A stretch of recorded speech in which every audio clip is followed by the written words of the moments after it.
Bienvenue dans le Chapeauté 2, la dernière quéquette.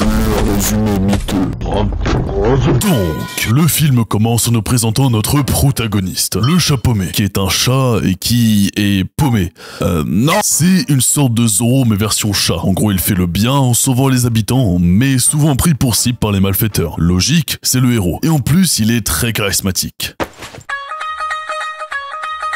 Je sais pas jouer le ukulélé. Ouais, peut-être pas en fait. Mais le problème avec ce petit imbécile, c'est qu'il est beaucoup trop sûr de lui. Il n'a peur de rien et pense littéralement qu'à sa gueule. Ah vraiment, c'est aberrant. Je pense que si elle a le choix entre ne pas salir ses bottes et te sauver la vie, un frérot commence à prier. Bah oui, mais vois-tu, c'est du cuir de très haute gamme. J'en ai rien à foutre, t'es une sous-merde. Bref. Et tout cela provient du fait qu'il a 9 vies. Grâce au bail des chats là, c'est genre à skip les chats en 9 vies. Je trouve ça débile, mais bon, why not. Et donc, vu qu'il a 9 vies, il se dit qu'il peut faire tout et n'importe quoi. Au point même où il est déjà mort 7 putains de fois dans sa vie. Du coup, il fait des trucs du style tanker des taureaux en pleine ruée. Excusez-moi, belle demoiselle, est-ce que vous connaissez le passif mythique de l'État? Sauter du haut d'un clocher tar Assassin's Creed. Je retombe toujours sur mes patounes. Get ça. Ou encore de faire joujou avec des canons. Pour se déplacer, ça sera mieux qu'une lambeau, ça c'est moi qui vous l'ai dit. Et après avoir sauvé la ville d'un golem de pierre à 460 d'élixir, il se mange une cloche dans sa gueule. Et donc, hop, il n'est plus qu'à sa dernière vie. Son docteur lui conseille de prendre retraite, mais notre con de chat n'est pas du tout du même avis. Bref, avec son ego surdimensionné, il ne veut absolument pas devenir un simple chat de salon. Il préfère rire au nez de la mort en continuant à vivre en faisant n'importe quoi. Mais bon, clairement, il ne va pas rire très longtemps. Car c'est qui voilà, le loup bien badass, bien vénère, qui est soi-disant un chasseur de primes. Et qui veut clairement en découdre avec le chapeauté. Mais il a une passion un peu étrange. Salut toi, t'es mignon ce soir. Ça te dit une petite partie de donge? Bonjour mon ami, mais non merci, je suis pas trop dans les loups. Justement, moi j'aime beaucoup les chats. Surtout lorsqu'ils font le barde le soigneur pendant ma partie. Ou alors tu préfères refuser et me faire gagner de l'argent, si tu vois ce que je veux dire. Un loup qui veut faire du donjon et dragon sans quoi je meurs, t'es pire que mon ex de con toi. Viens te battre si tu l'oses. Bon après, je ne suis pas sûr que tu puisses rivaliser avec le grand chapeau. Non, je raffole du donjon et dragon. Viens faire une partie avec moi, je t'en conjure. Mais il est complètement con. Ouais, pour le coup, c'est bien dit, il est complètement con. Bref, le chapeauté qui est complètement pétrifié à l'idée de faire une partie de donjon dragon, non, qui est pétrifié à l'idée de mourir, va s'enfuir par les toilettes et se réfugier chez Mama Luna, une sorte de sojourn mais vieille de fou, et qui a genre 5 milliards de chats dans sa petite maison. On nous la vend comme une protectrice des chats, mais je suis sûr qu'il y a un business aux blagues de revente de chatons. Ah, c'est pas possible autrement. Je vais appeler les flics, moi, je vous le dis. Je vais les appeler. Bref, et le chapeaumé enterre sa cape, ses bottes, son chapeau et son épée, abandonnant à jamais son rôle de légende. Du coup maintenant, c'est juste... chat. Mais bref, chez Mama Luna, après de longs mois passés à être un simple chat de salon, notre chat préféré va apprendre de Boucle d'Or et les 3 ours. Ah, je sais pas les gars, c'est un peu le métaverse ce film, il y a de tout et n'importe quoi, c'est vert chat le bail. Il va apprendre qu'il existe une étoile permettant d'exaucer n'importe quel vœu, la bonne étoile. Et vous vous doutez bien qu'il va vouloir faire comme vœu de... Je veux connaître la fin de One Piece. Mais non abruti, tu veux récupérer tes 9 vies. Ah oui pardon, je veux récupérer mes 9 vies, voilà, bon chien. Et donc, il récupère sa cape et son épée, etc. Et direction l'étoile. Bref, on avance. Attends 2 secondes, c'est quoi cette barbe? Bah écoute, je trouve que c'est très discret. Non, allez hop, casse-coiffeur, hein, me casse pas les couilles là.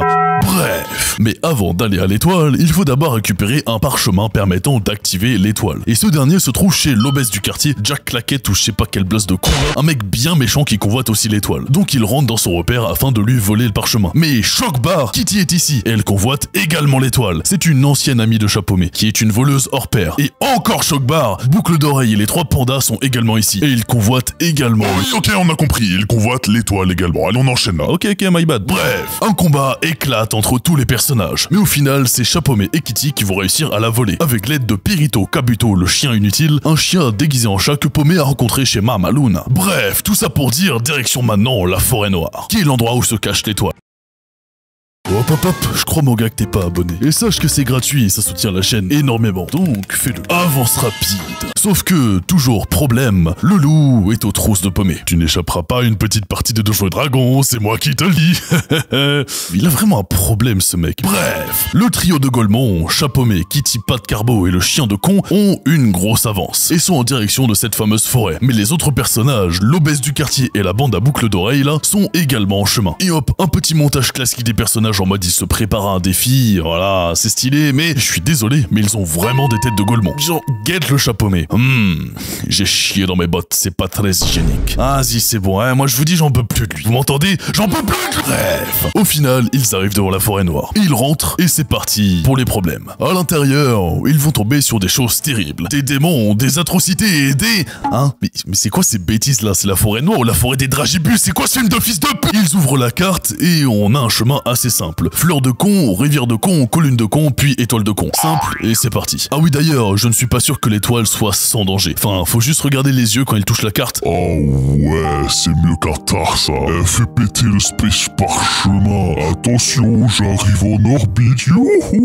Vous savez quoi, des fois je sais pas d'où elles sortent mes idées. Bref. Et donc hop, ils font le chemin. Les fleurs, la rivière et la petite séquence d'amour entre Paumé et Kitty pas de carbonara. C'est très mignon tout ça, mais en vrai on s'en bat complètement les couilles donc on passe à la suite. Bref, tout se passe bien, mais problème, c'est qui arrive, l'obèse de con et l'horrible boucle d'oreille avec ses 3 chiens. Et ils veulent en découdre afin de récupérer le parchemin. Et franchement, le combat est assez violent. Guette les cornes de licorne. Aïe, ça pique ça. Mais du coup, c'est censé... Bref, au final, Paumé prend peur car elle voit que le loup les a suivis dans la forêt noire. Et donc, c'est la fuite. Et Boucle d'oreille récupère la carte. Après une longue course en voyant des sortes de visions du loup et en ayant très peur, Paumé va expliquer au sale cabot pourquoi il est terrifié. C'est en fait car il n'a plus qu'une seule vie et tout, mais il ne veut pas le dire à Kitty. Et après ça, ils se rejoignent et c'est reparti pour péter la carte aux 4 gitans. Mais bref. Mais avant ça, comme d'habitude, une petite scène d'amour entre non, on s'en branle, on veut de l'action, go go go. Les 3 amigos récupèrent la carte, mais encore une galère. Perito se fait capturer par les 3 ours. Et les 2 chatons amoureux sont séparés par un cristal. Donc, nouvel objectif, Kitty récupère le sale cabot et Poté les rejoint après. Tu me promets que tu vas pas faire le vœu sans moi? Kitty, je te le promets. Dis voilà. Allez à plus. Poté. Bref, le chat paumé, coincé dans son labyrinthe, va commencer à parler avec ses 8 dernières vies en mode full putain! Schizophrène. Merci Google! Voilà, donc il parle comme un... Schizophrène. Ce qui confirme peut-être les effets néfastes de la bonne étoile. Mais bref, c'est un détail ça. Mais là, c'est qui spawn? Encore une fois, le grand méchant loup! Alors, on veut pas faire de donge avec Papa Loup, mais t'es complètement barjo. Et devinez quoi? Le loup, c'est la mort en personne! Et il traque Poté pour terminer sa dernière vie car il est trop arrogant. Mais tu as menti! Oui, j'ai menti! Et maintenant meurs! Bref. Et donc, que fais-tu si la mort te pourchasse? Bah franchement, tu fuis, hein, je pense que c'est pas mal. Et donc le chat paumé court de toutes ses jambes. Courir de toutes ses jambes, c'est pas un mot. Ouais, frère, t'as capté, laisse-moi. Bref, Paumé arrive sur l'étoile et va exaucer son vœu. Mais Kitty l'arrête en mode « Ouais, tu m'as trahi. Moi, je voulais souhaiter d'avoir confiance en quelqu'un. Je pensais que c'était toi. Je voulais me marier et avoir des gosses. En gros, une querelle de couple de 40 ans, mais vous savez quoi? On s'en branle. On s'en branle. Mais là, c'est qui spawn de nulle part, encore une fois. Et comme toujours, le loup, la mort, encore. Le combat s'engage entre Paumé et le loup. Ça va être épique. Je vais prendre une joie sans limite à t'exterminer. Vrai DZ, tu me tues pas, hein? Écoute, moi je suis un vrai DZ. Oh, que te laisse vivre. Mais oublie pas la partie de Donjons et Dragons. Allez, à plus les nazes.